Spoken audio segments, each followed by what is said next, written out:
ফান্দে পড়িয়া বগা কান্দে রে, গানের এই কথা যেন মিথ্যা প্রমাণিত হলো। ফান্দে পড়া বগাদের নিরাপদ আশ্রয় মিলেছে পুলিশ সদস্যদের কাছে। ফাঁড়ি সদস্যদের স্নেহ ভালোবাসায় ঠিক যেন পরিবারের সদস্য বনে গেছেন তারা।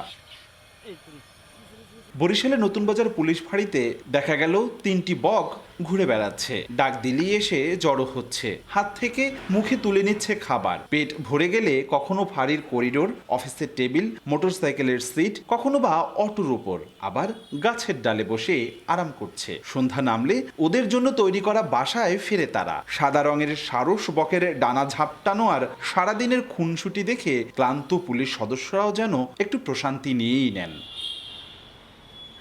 ঠিক যেন বকেদের মা বাবা বনে গেছেন পুলিশ সদস্যরা। বকছানাদের পোষ মানানোর গল্পে জড়িয়ে নিজেকে এখন তাদেরই সঙ্গী করেছেন এই পুলিশ কর্মকর্তা।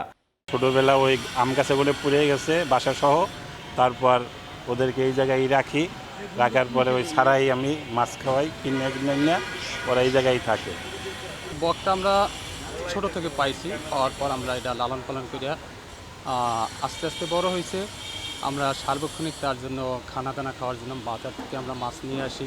বগুড়া পুলিশ ফাঁড়ি, এখানে ওই ঝড়ের কারণে 3টা বকের ছানা আমরা পাই এবং আমার স্যারের কথা মতো আমরা তাদেরকে পালি। সে এখন অনেক বড় হয়েছে এবং ডাক দিলে আমাদের কাছে আসে, আমরা তাকে খাওয়াই।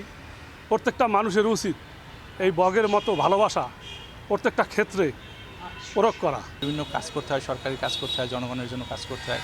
এর বাইরে এটা আমাদেরকে একটু মানসিক প্রশান্তি দেয়। আমাদের যত অফিসার ফোর্স আছে সবাই আর কি ওদের সাথে একসাথে আমরা থাকি, ওদেরকে ডাকলে কাছে আসে এবং আপনি দেখবেন যে আমার অফিসের একদম সোজাসুজি ওরা থাকে।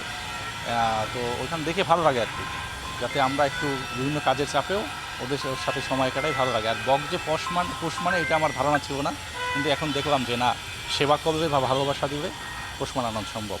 পেশাগত কারণে প্রায়ই পুলিশ সদস্যদের কঠোর হতে হয়, তাই অনেকেই ভাবেন হয়তো মানুষ হিসেবেও নির্দয় ও নিষ্ঠুর তারা। তবে সেই ধারণা ভ্রান্ত প্রমাণ করলেন বগুড়া পুলিশ ফাঁড়ির সদস্যরা। জানান দিলেন অন্য 8-10টা সাধারণ মানুষের মতো তাদেরও রয়েছে মানবিক আর কোমল মন। অপূর্ব অপু, সময় সংবাদ, বরিশাল।